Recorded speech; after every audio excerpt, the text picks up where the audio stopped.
Welcome back everybody, and welcome to the climax of the Countdown Law series, and there is no other character that I could possibly save for last but this one. She is the Queen of Deceit, the Mistress of Lies, and I am of course referring to Savathun, the Witch Queen.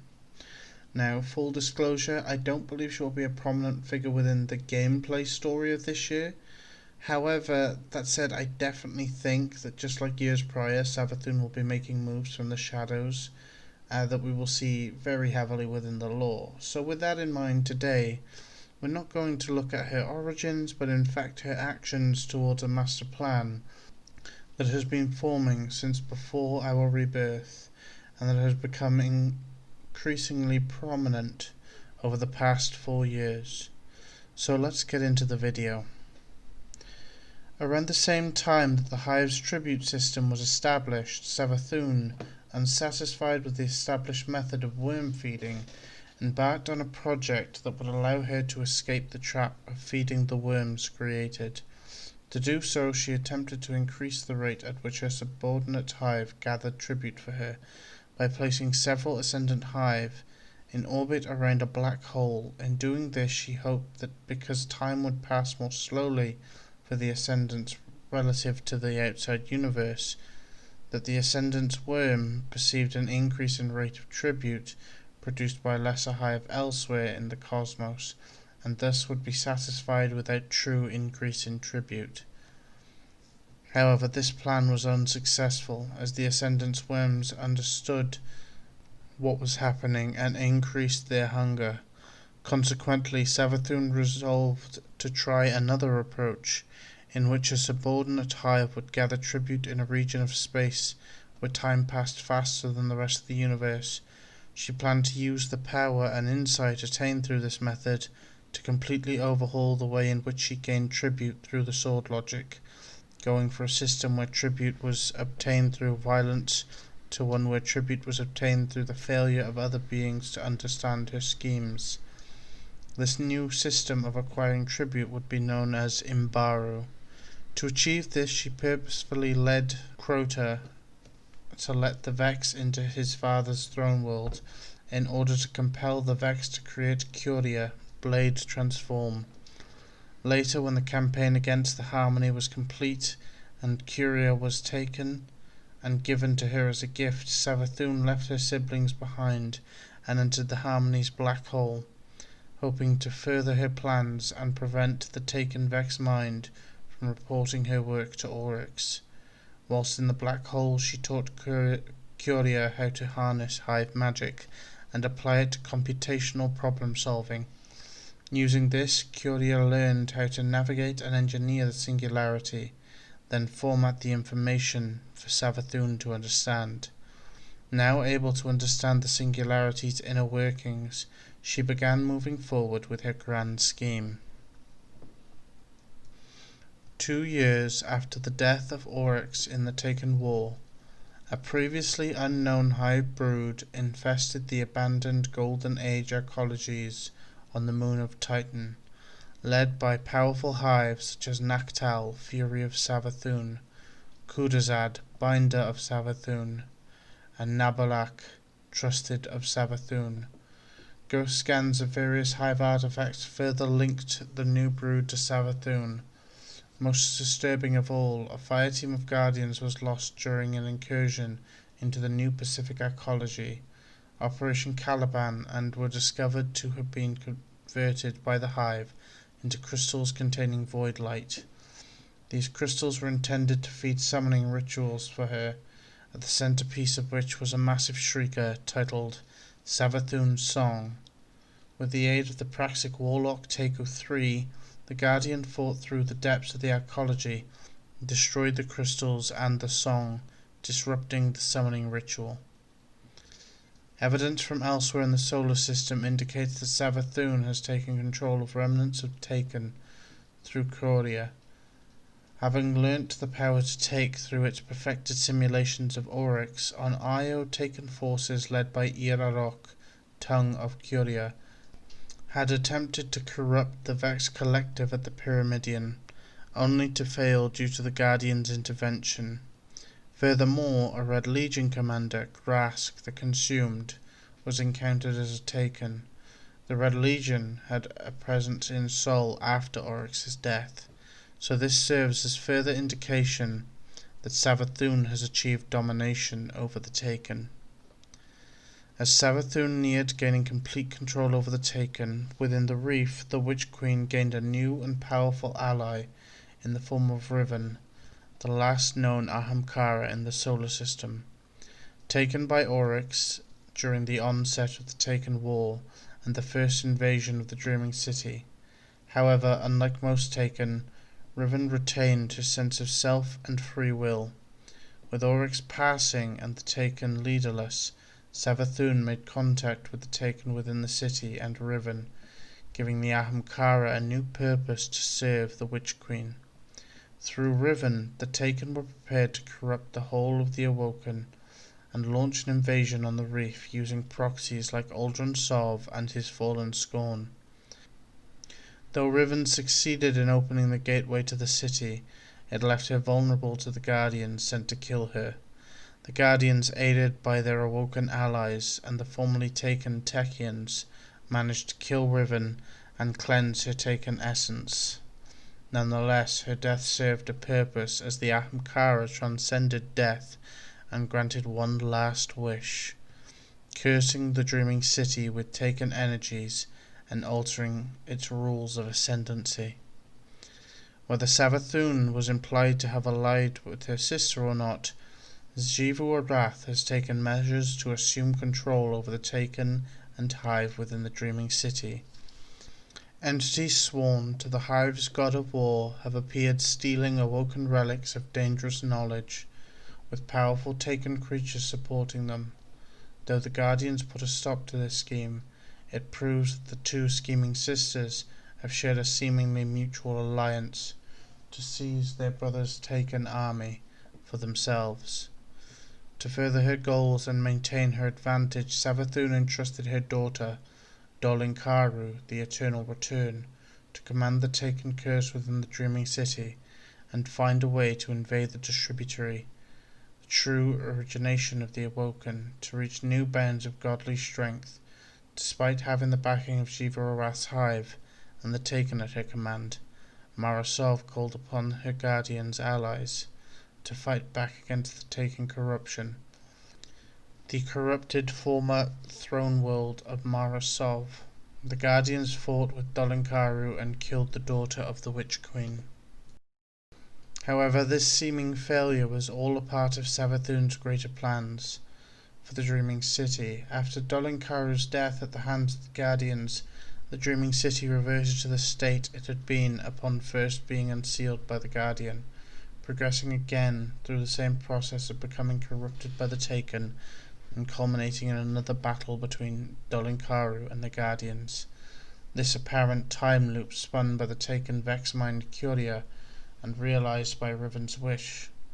Both further Savathun's long-term goal of amassing tribute for herself through her subordinates committing violence within spaces with looped or dilated time, and also presents the Guardians with a dilemma. They can either repeatedly strike down Dolinkaru and relive the same series of events, or they can refuse to do so and allow Dolinkaru to complete her mission to find the Distributary. Savathun would later face a contender in her attempts to undermine the Guardians, the former Cabal Emperor Callus. During one of the Shadows' conquests of the Hive's war moons, Savathun laid a trap out for them to find the Crown of Sorrow, an ancient Ascendant Hive relic believed to imitate Oryx's power to compel wills. In reality, it was a surveillance device meant for the Witch Queen to spy on Callus from the Ascendant Realm, in the hopes of putting him under her control when worn. Instead, Callus had Galran, the Sorrow Bearer, wear the crown in an attempt to command the Hive, only to trigger Savathun's enchantment that drove Galran insane and unleashed the Hive within the Leviathan's menagerie. Galran's terror was only short-lived, as Callus had put him down by a raid team of Guardians, with the aid of Savathun's magic and the crown retrieved to be cleansed of the witch's wards. The Witch Queen would go on to torment Callus by infiltrating the minds of his loyalists through the use of what Callus described as a viral language. She also left messages within the Chronicon, a document Callus commissioned as a record of his and his loyalists' past and future deeds. When three sibling hive heretics in the hidden swarm, Malkanth, Akrazul, and Azavath, sought to rebel against the daughters of Savathun's nephew, Crota, who had taken over the leadership of the swarm, Savathun was revealed to be the master behind their situation. As the wizard Malkanth performed a ritual to put the essence of Akrazul, a crippled knight, into the body of her fellow wizard Azavath, the plan backfired. Akrazul's rage was so great that it became unbridled within Azavath's body, leading him to slay Malkanth and assault the swarm. As Malkanth's essence had left her body in her death, Savathun whispered to Azavath's essence and instructed her to take up the mantle of Death Singer, placing her essence into Malkanth's body. Azavath would become Ir Arem, Death Singer, killing both Akrazul and the swarm's champion Zolmak with her death song.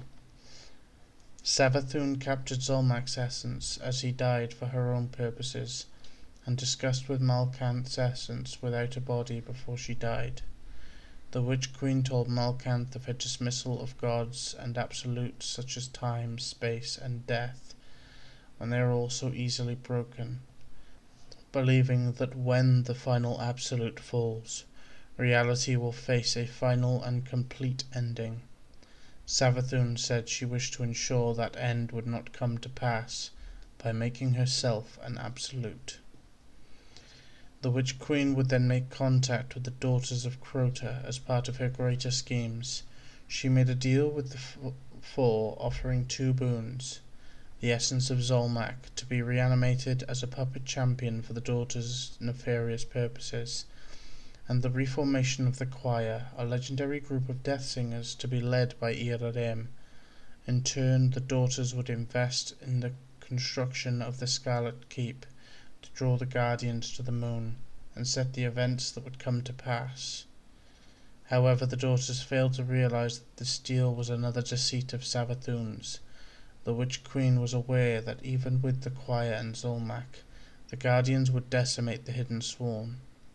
In truth, the Witch Queen wanted the Scarlet Keep built as bait to lure Guardians in, so that Oryx's bloodline would go extinct, believing it had run its course. Following her rivalry with Callus and the conflict on Luna involving the hidden swarm and the nightmares, Savathun enacts a new scheme to further her plans. The Witch Queen soon finds an opportunity in a massive Vex computational array found in Io.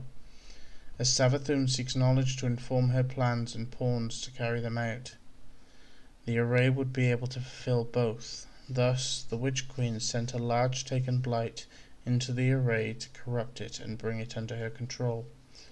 The Vex responded to this infestation with violence and endeavored to expel the Taken.